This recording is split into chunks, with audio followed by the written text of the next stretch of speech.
Hello everybody, it's Sherry from the CGH Health Foundation, and I am back again with another easy healthy recipe for What's Cooking CGH.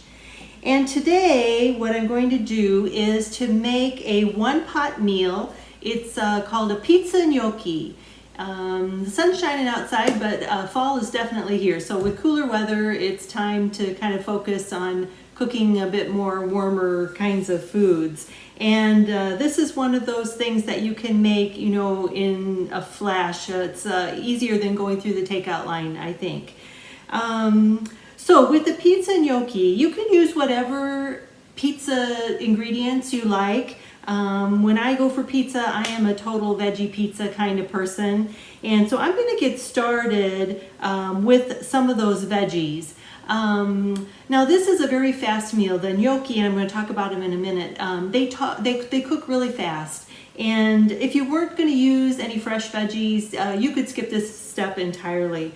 But I'm going to give myself a little bit of a head start with the veggies. I'm going to get them added to the pot with a little water and let them start to kind of cook and soften while we're talking about the other ingredients.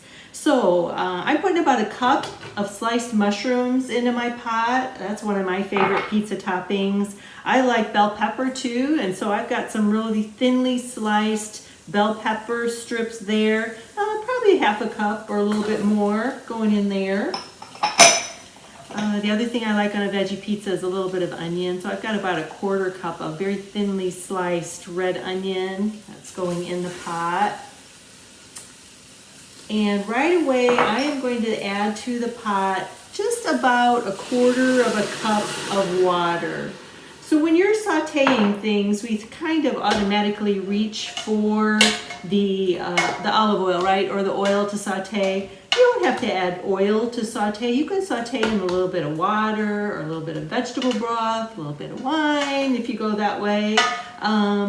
But oil just adds a lot of extra calories. It's very, very calorie dense, 100 calories in a tablespoon. And so this is a way to keep your dish a little bit lighter and a little bit lower in calories. So I'm going to put them there, have them over high heat, and I'm going to let them cook for maybe 3 or 4 minutes while I talk about the rest of the ingredients. So here's kind of a bonus recipe for you. We're going to make a pizza sauce, and I'm starting out with about 2 cups of tomato sauce. So if you use a canned tomato sauce, that's going to be about a 15-ounce can. That's going to be a little under 2 cups. I make my own tomato sauce, so I got 2 cups of my homemade tomato sauce here. And then I'm going to add a whole can of tomato paste. I have a no salt added tomato paste, and if you've watched some of our other cooking videos, you know that I try to look for low sodium, no sodium products as much as I can. And so I got the whole can of tomato paste in there. Next come the spices, right? This is pizza. You want it to taste like pizza. So I have a whole tablespoon of ground oregano. There's a teaspoon of dried basil here, a teaspoon and a half of dried granulated garlic, and I've got a teaspoon of paprika and a half a teaspoon of sugar, just a tiny bit of sweet. And in the center I have a nice sprinkle, maybe a quarter teaspoon of red pepper flake. So at the pizza places, they always have that nice little shaker of the red pepper flakes, and if you like things a little spicier, you can throw it on there. I like things a little spicier, so I'm going to go ahead and add them right in here to my tomato sauce mixture. Take the whisk and mix it all up. And so my bonus recipe for you is that this is a very quick and easy pizza sauce. And if you wanted to come home some night and make dinner for the kids using English muffins or a tortilla or a pita bread, you would just need to whip this up, and you could put it on your crust, top it with a little cheese, and you have pizza.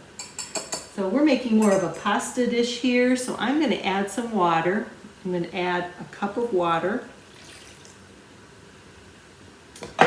and give it another little whisk to mix it up here. Okay, so that's going to be the sauce for our gnocchi pizza pasta. So let me talk about the gnocchi. Maybe you have seen these on the shelf in your grocery store and usually in the pasta aisle, but really I think that gnocchi is more like a little Italian dumpling. A lot of them are made with potato flour. They can be made with other things. I have seen gnocchi made with cauliflower. I've got those at Aldi's. This particular one comes from Kroger. This brand, you might see I got those at County Market. So you can find them on pretty much any grocery store shelf. I've never had a homemade gnocchi. I understand that they are wonderful. So if anybody's got an Italian grandma out there that wants to teach me how to make gnocchi, let me know. I'm all for that. But we're going to use this package variety. So this is a 16-ounce package of gnocchi. And once those vegetables are nice and tender, we're going to go ahead and add the gnocchi to the pot. Now, if you were going to cook this gnocchi with water, you would add it to boiling water, and it would take literally 3 minutes, and it's done. So this is really quick. We're using something a little thicker than water, and we got to bring it back up to a simmer. So I'm going to add that sauce here and stir it in. Make sure that you get the gnocchi all kind of broken up because they tend to stick together. And there you go. Okay. You could add other things to this. I would add spinach to it because I throw spinach in everything, and sometimes I get spinach on my pizza. The other thing is I saw in the grocery store that they have little mini pepperonis. So if you're a pepperoni person and you want to throw a handful of the little mini pepperonis, those would be perfect for this. But that's basically all you do. Everything's in the pot. You're going to put the lid on, and I picked a large pot and a lid because that tomato sauce is going to bubble and spit, and takes about 10 minutes. That's it. And you have a delicious pizza pasta meal. So I was talking about sodium, and I want to talk about sodium because pizza is one of those things that is a big contributor of sodium to the American diet. The American Heart Association has a list of what they call their salty six, and it's where we get most of our sodium. And you do want to avoid sodium. You need to have a little bit in your body, but you don't need a whole lot. And a very high sodium diet has been linked to things like kidney stones, kidney cancer, stomach cancers, osteoporosis, of course high blood pressure. Most of us are aware of that. So we do need to really watch the sodium in our diet. The American Heart Association Salty 6 identifies bread as the #1 contributor of sodium in the American diet. And that's just because we eat a lot of it, breads and rolls and crackers and things like that. Cold cuts, bologna, ham in particular, very salty. Canned soups, a big contributor. Sandwiches, big contributor. Poultry, most of the poultry we buy in the grocery store has sodium solution injected into it. Pizza and sandwiches fall under that category of kind of combination foods. And so if you think about it, in a sandwich, every layer has sodium. The bread has sodium, the cold cuts have sodium, the condiments have sodium. Maybe you put a pickle on it, that's got sodium. Cheese would have sodium. And so you pile all of those very salty foods together and you get a big load of sodium. And pizza is the same thing. Every layer has sodium in it.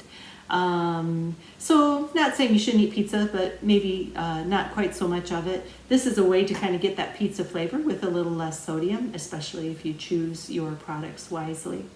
Okay, so that's going to go for 10 minutes. I don't want to wait that long. I've got one that I made earlier, of course.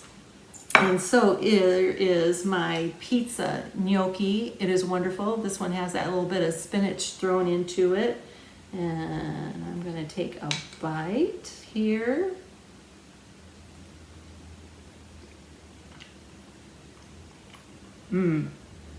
So the gnocchi is nice and chewy. So think pizza crust rather than pasta, which would be a lot softer than this.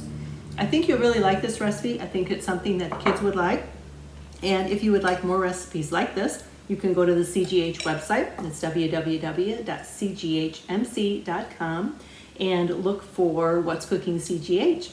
You'll find more videos and more recipes, and give it a try. Let me know what you think.